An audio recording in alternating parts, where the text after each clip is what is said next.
Hey gente, ¿qué tal? ¿Cómo están? Yo soy Sash y en esta ocasión les quiero platicar sobre esta película en la que Spider-Man es hijo de Pennywise. El Terminator 3000, John Connor, es un artista un poco desquiciado.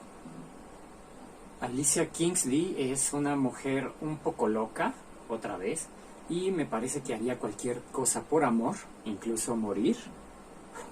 El Soldado del Invierno es un comisario de integridad dudosa. Y Edward Cullen es un predicador hedonista que realmente hace que te caiga muy mal su personaje. Hedonista significa que es una persona que busca el placer propio a costa de todos y de cualquier cosa. El Diablo a todas horas es otra película estadounidense que está basada en una novela homónima. Homónima significa que tienen el mismo nombre.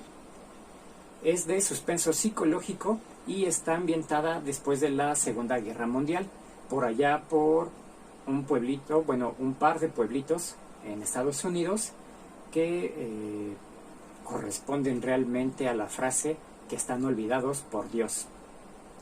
La trama de esta película y con la que giran todos los personajes está basada en que la ausencia de Dios es la que determina las acciones de todos los personajes y pues principalmente según esta película y esta novela de que esta ausencia de Dios es la que determina la acción de pues todo el mundo.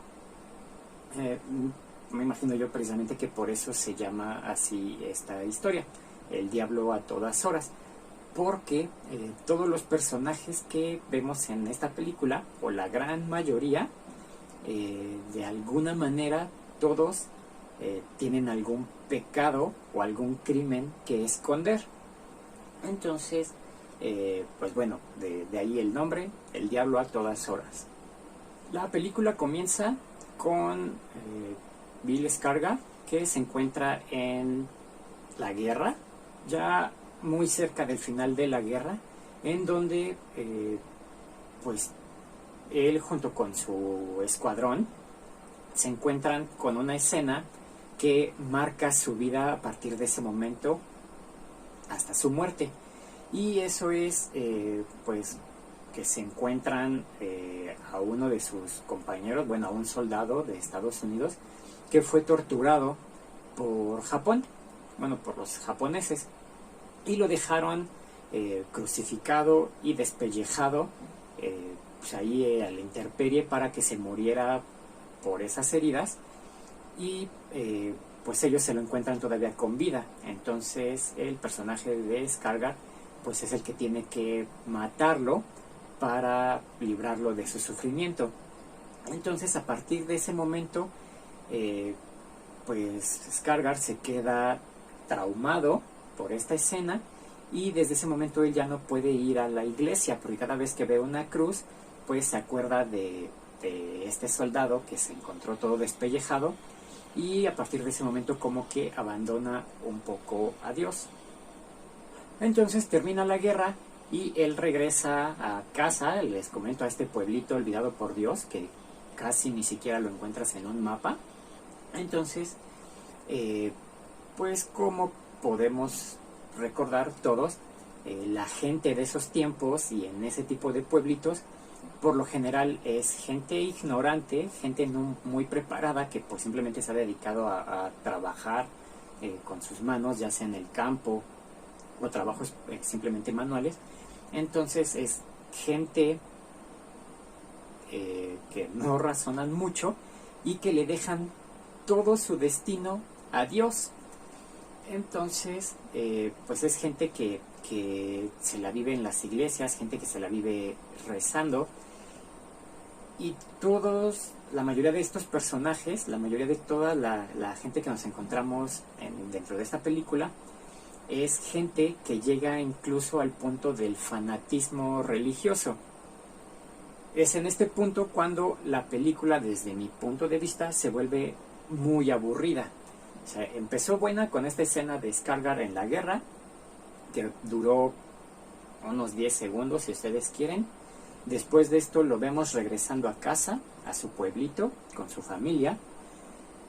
Y a partir de ahí se vuelve la película súper aburrida y no vuelve a tener una acción interesante hasta los últimos 20 minutos de esta película.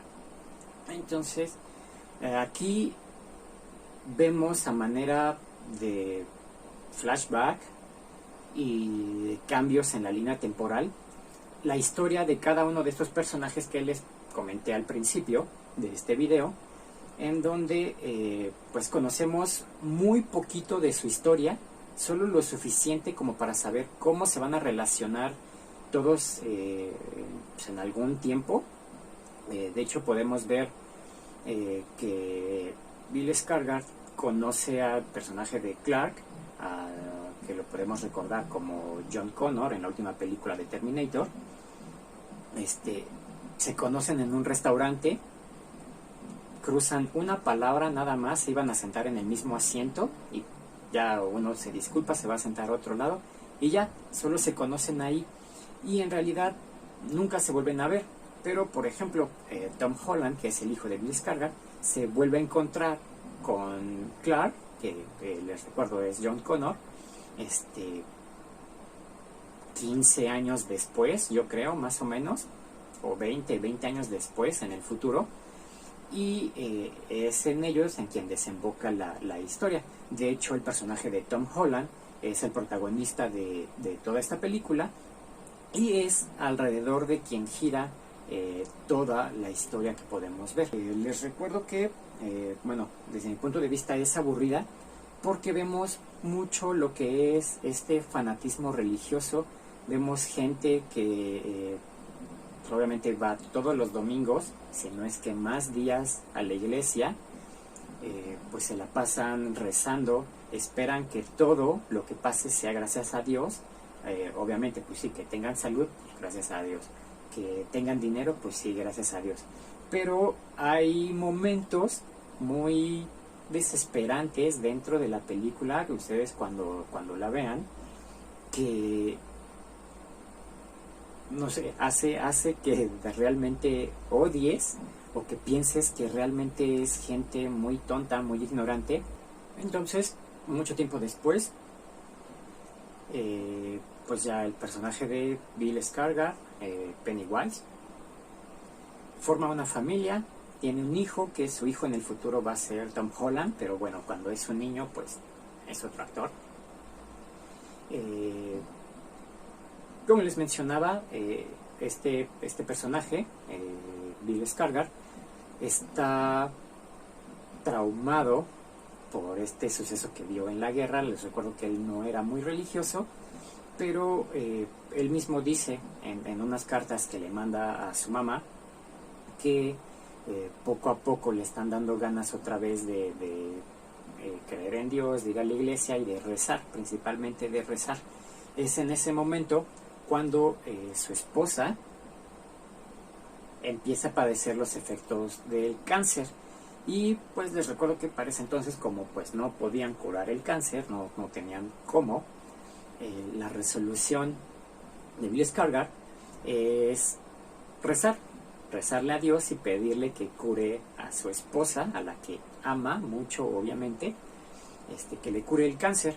Entonces lo que él hace es improvisar su propia iglesia, porque en su pueblito no tienen una, con una madera que se encuentra por ahí tirada, hace una cruz, la clava por ahí en el bosque y se lleva a su hijo a rezar. Se están todo el día rezando, pidiéndole a Dios que salve a su esposa, que le quite el cáncer. Y como no lo hace, obviamente, la resolución de Skarsgård es pensar que pues Dios necesita algo a cambio, ¿no? Como un tributo. Entonces agarra al perro de su hijo y a su hijo, se van al bosque, lo sacrifican ahí y le piden a Dios que tome la vida del perro y que salve a la vida de su esposa, que le quite el cáncer. Entonces casi a golpes le dice a su hijo que rece, que le pida a Dios que cure a su mamá, que le quite el cáncer, y ahí están a gritos los dos pidiéndole a Dios en el bosque que pues cure el cáncer de su esposa. Obviamente esto no pasa y se muere. Entonces, pues ahí es en donde vemos una de las resoluciones bien fanáticas de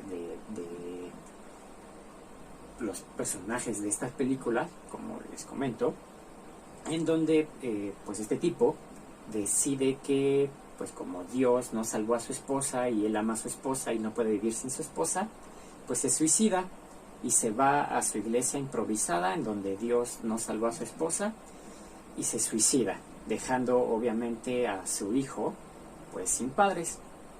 Entonces pues este niño ya después las autoridades deciden que pues, se tiene que ir con su familia, ¿no? Lo mandan con sus abuelos y pasa el tiempo y este niño ahora sí crece y se vuelve Tom Holland.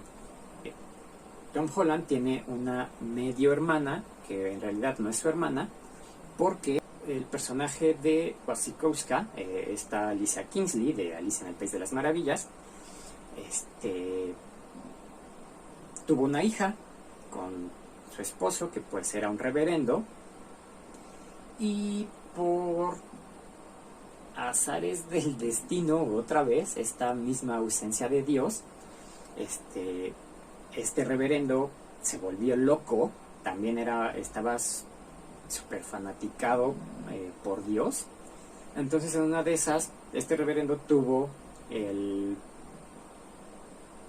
una visión en donde Dios le dijo que a través de él, de este reverendo, él podía revivir a la gente. Entonces, para probar su poder, este reverendo loco llevó a su mujer al bosque y la mató y la intentó revivir y obviamente no pudo y se dio a la fuga.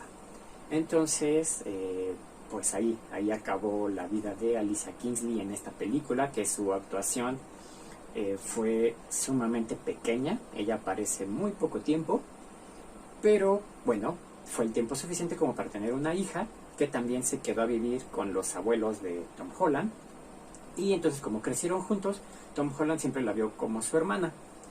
Entonces,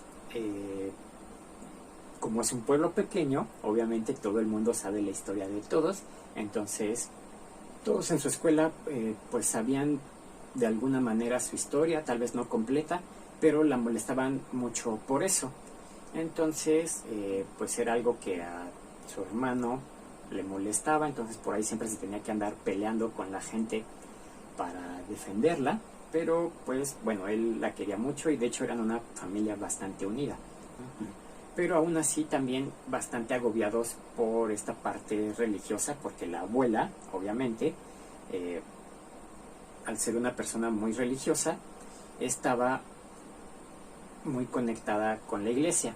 A esta iglesia es a donde llega el nuevo predicador, que es Robert Pattinson, y este tipo llega como a cambiar bastante las cosas, porque todos sus sermones, como les comentaba, son muy hedonistas. Él le recomienda a la gente que siempre busquen el placer, pero no les dice cómo, o sea, no les marca límites, no les dice lo que Dios sí permite y lo que no. Simplemente les dice, pues si tú quieres placer, pues busca este placer, ¿no? Y precisamente él es lo que hace, y en este punto, cuando él llega y empieza a buscar su placer, es cuando se empieza a poner más o menos buena la película. Por ahí este predicador, Robert Pattinson, empieza a buscar su propio placer y hace cosas que no le gustan a otros personajes dentro de esta película, y entonces estas acciones son las que desencadenan todos los sucesos que hacen que la película se vuelva buena. O sea, pasamos aproximadamente hora y media viendo una película muy aburrida, muy tediosa, y si eres de esas personas que pues odian a los fanáticos religiosos, pues también como que empiezas a odiar a la película y a los personajes. Pero a partir de este momento, de que Robert Pattinson empieza a darse placer por ahí, la película se pone un poquito más interesante, y es hasta las consecuencias de este placer cuando pues ya definitivamente se pone muy bueno. La historia de todos los personajes que hemos visto se relaciona. Les recuerdo que hasta este momento los únicos que estaban relacionados pues eran obviamente Bill Skarsgård, que pues, es el papá de Tom Holland, Alicia Kingsley, que fue la mamá de la medio hermana de Tom Holland. Hasta este momento, por ejemplo, el John Connor, el Terminator 3000, no había tenido contacto con Tom Holland hasta que él decide marcharse de este pueblo, y es cuando todos los crímenes que había causado el personaje de John Connor, Clark, tienen que ver con la historia de Tom Holland, y eso desemboca que él regrese a su pueblo natal, a donde él nació, donde vivía con sus papás y donde se murieron. Y entonces es ahí, en ese pueblito, en donde él se encuentra con Stan, que pues él es el comisario de este pueblo, y él empieza a investigar pues el rastro que está dejando Tom Holland. No les voy a decir cuál es porque serían demasiados spoilers, pero esta es la manera en la que se va hasta este punto. Es cuando se empiezan a desarrollar y a relacionar la historia de todos estos personajes que no se habían conocido hasta este punto, pero que no sé, la poquita información que nos dieron de ellos a manera de flashbacks, es aquí cuando todas convergen, cuando todas culminan y cuando se puso buena la historia. Al final por ahí vemos un enfrentamiento entre todos estos últimos personajes, y pues debo decir que el final de la película, en donde pues Tom Holland ya se va y decide pues no sé, buscar su propio destino en cualquier otro lugar del mundo, es un final muy tranquilo a comparación de cómo estuvo toda la película, de cómo fue toda su vida. Él mismo pues lo menciona, que técnicamente se va en paz. Obviamente está vivo, pero no se hacen como que una referencia a cuando pues, la gente se muere, ya puede descansar de cómo fue su vida y descansa en paz. Simplemente él lo dice porque para él es un nuevo inicio, que pues escapa y se va a buscar fortuna por ahí. Entonces pues bueno, la película la verdad no tiene mucho de suspenso, es más aburrida que nada. Es más gore lo que se puede ver, por ejemplo, el momento del sacrificio, o cuando el reverendo mata al personaje de Wasikowska, a Alicia Kingsley. También está como que muy cruda esta película, nada más en unas fotografías, pero les recuerdo que el personaje de John Connor, Clark, es un artista, él es fotógrafo, pero no es muy convencional su fotografía. Entonces cuando está las escenas de cuando él está tomando las fotos, pues no son muy crudas, no se ve absolutamente nada, pero después en otras escenas nosotros podemos ver varias de las fotografías que han tomado. Están en blanco y negro, pero sí son fotografías muy crudas, no son para los ojos de cualquiera. Y entonces la película es más gore, un gore muy light, pero definitivamente de suspenso y de terror no tiene nada. Se desarrolla muy lenta, es un poco aburrida, pero se pone buena al final. Sí vale la pena mucho verla, y como siempre yo recomendaría mejor leer la novela, porque pues obviamente me imagino yo que por ahí hay información que la película no muestra, más información acerca de la vida de los personajes que pues la verdad la película no desarrolla, y pues siempre es mejor leer el libro, siempre se los he dicho. Entonces, si ustedes ya vieron esta película, pues déjenme sus comentarios de, no sé si están de acuerdo con lo que yo les estoy diciendo. Que sea aburrida es un punto de vista muy particular. Igual no sé, a ustedes les encantó. Y si no la han visto, pues les recuerdo que está en Netflix. pueden verla y una vez que la vean, pues igual, coméntenme qué es lo que les parece a ustedes. Esta es la calificación que yo le pongo a esta película. Y pues nos vemos en el siguiente video.